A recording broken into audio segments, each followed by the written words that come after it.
Olá, amigos, sejam bem-vindos a mais um vídeo do meu canal.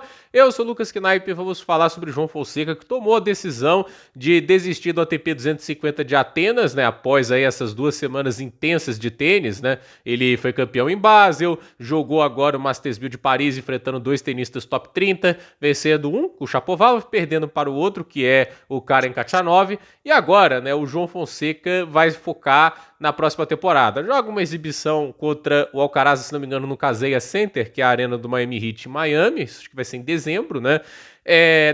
Não sei se o Brasil joga ali, na Copa Davis, né, nesse fim de ano, que vai ter as finais da Copa Davis, mas também pode ter jogos da Copa Davis ali também para as divisões, podemos dizer, dita inferiores, né?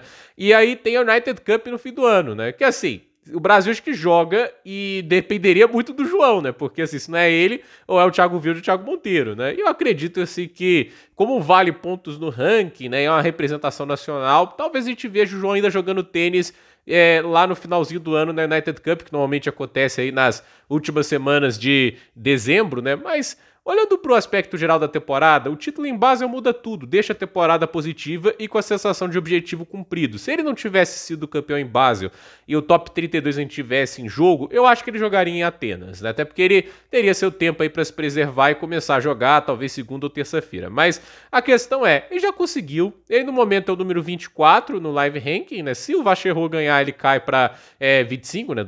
Se o Vacherot ganhar dali acima amanhã, mas caso o Vacherot não ganhe, o João Fonseca fica em 24 e assim, talvez um tenista ou outro, dependendo do resultado, consiga passá-lo lá no torneio de Atenas ou de Metz, mas verdade seja dita, uma posição ou outra não faz tanta diferença agora. Então, eu acho que assim, cumpriu o objetivo dele, e esse torneio, a meu ver, realmente não se torna tão importante assim, né? Tipo, eu acho bem diferente, por exemplo, né, do que por Washington. Quando eu defendi aqui que ele jogasse o Washington, porque ele estava muito tempo sem jogar, e acho que o Washington seria uma boa maneira dele conseguir ritmo antes de jogar os Masters 1000 que viriam depois. Mas se ele fosse bem o Washington e isso pudesse comprometer o desempenho dele nos Masters 1000, ainda assim você ganharia um número bom de pontos e é um torneio que seria uma experiência bacana. Mas esse torneio que a gente tem agora em Atenas, né, vai ter alguns nomes bons, etc, mas tá longe de ser o torneio mais recheado do mundo, né? E, sinceramente, né, eu acredito que agora é realmente o momento para tentar recarregar as baterias para a próxima temporada. Mas a dúvida que eu tenho agora é, como que vai ser, tipo, a rotina dele em 2026, dos 19 para os 20 anos de idade, e jogando como um cabeça de chave? Porque, assim, ele vai ter que defender pontos, né? Alguns dos challengers que ele ganhou um 125, ganhou um 175, 175 de Phoenix, 125 agora acho que eu não sei se foi Canberra, né? Mas a questão é, ele tem títulos a defender. Ele tem pontos a defender, e aí a questão é, como cabeça de chave, ele ganha um acesso relativamente privilegiado a vários torneios. Vamos supor aqui, no mês de janeiro, será que ele vai jogar um preparatório antes do Australian Open? Eu acho que seria uma boa ideia. Em fevereiro ele vai jogar a Golden Swing, já foi dito isso. Joga então 250 de Buenos Aires e ATP 500 do Rio de Janeiro, né? Isso é o confirmado.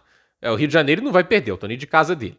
Aí, depois disso, ele joga algum torneio no Saibro, eu não faria isso, né? Mas faz igual o Zverev. O Zverev fez o ATP 500 do Rio de Janeiro e foi para Acapulco, que eu acho também uma ideia ruim, né? Se você vai para a quadradura, se comprometa com a quadradura, né?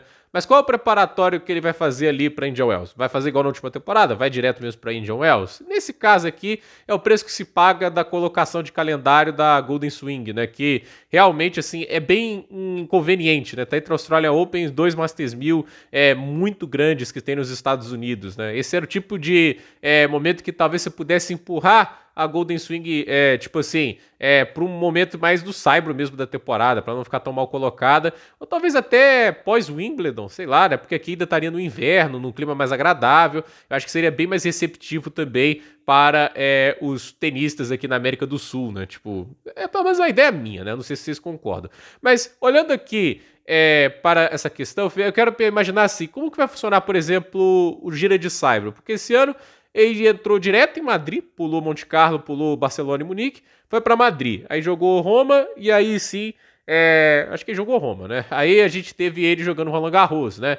A gira de grama ele foi bem intensa. Ele jogou Halle, Eastbourne e Wimbledon. Ali foram 3 semanas seguidas, né? E aí como seria a West Open Series, né? Ele vai jogar Washington no ano que vem ou vai direto para os Masters 1000 como ele fez esse ano, né? Porque essa é a minha dúvida, né? Tipo, é uma dúvida pertinente para ver se ele vai aumentar o ritmo dele, né? Porque assim, esse é o tipo de calendário que, ok, existe a explicação quando ele sendo mais jovem, você quer desenvolver a musculatura, o condicionamento físico dele, mas cedo ou tarde ele vai ter que apertar o pé no acelerador em relação ao calendário, né? Porque é um ritmo, é uma rotina que os tops também fazem. Os tops fazem muitos torneios no ano, eles vão jogar num ritmo mais frequente, mesmo chegando mais longe também nos torneios. Então, para mim, o João Fonseca cedo ou tarde vai ter que jogar mais torneios do que ele vem fazendo atualmente, né? Mas a questão é, quando é que ele vai dar esse passo à frente? Já é na próxima temporada, né? Qual será o objetivo da próxima temporada? Para mim, top 15, top 10 já seria, obviamente, um grande sucesso. Entrar no top 20, muito legal, tá? As pessoas podem achar que é pequeno, né? Sair de top 25 para top 20, mas não é tão pequeno assim, não. Agora, qualquer ganho de posições no ranking é mais difícil, mas de qualquer maneira, eu acho assim, ele cumpriu o objetivo principal desse ano, ser cabeça de chave para os grandes lances. E aí, e para os Masters 1000 de 2 semanas. Agora ele vai começar a estrear um pouquinho mais tarde nesses torneios, ganha uns dias extras de descanso, né? Ou pelo menos vai ter chaveamentos mais acessíveis. Num Grand Slam, todo mundo começa no mesmo dia mesmo, né? Ou num dia ou no outro, né? Porque é aquele negócio, não tem bye para ninguém, né? Nos Masters 1000 de 2 semanas, os cabeças de chave pulam a primeira rodada. Não existe pular a rodada em Grand Slam para ninguém. Agora, ele vai ter chaveamentos onde ele só enfrenta cabeças de chave a partir da terceira rodada na maior parte dos torneios. Então, esse vai ser o ponto, o cerne da questão. Como que ele vai trabalhar isso, né? Vai começar torneios já como favorito nas suas 2 primeiras partidas em Grand Slam e na sua estreia em um Masters 1000. Isso vai ser uma experiência nova. Ele sai de franco atirador para o cara que tem mais responsabilidades. Então, para mim, assim, vai ser bem interessante analisar isso. Vai ser bem interessante ver como a temporada dele vai ser desenvolvida no ano que vem. Porque certamente vai ter ajustes de como o calendário vai ser visto, né? E, obviamente, vai ser ainda mais frequente os confrontos dele contra os nomes maiores desse esporte. Então, curioso para ver. Esse ano, não tivemos um confronto oficial dele contra o Alcaraz, contra o Sinner, contra o Djokovic, vai ficando cada vez mais difícil, né? Mas, de qualquer jeito, a gente teve a oportunidade de ver ele contra nomes como é o caso do Taylor Fritz, né? Contra o Rublev. A gente teve a oportunidade de ver ele contra alguns nomes muito bacanas do tênis. O Karen Khachanov também é legal, o Davidovich Fokina.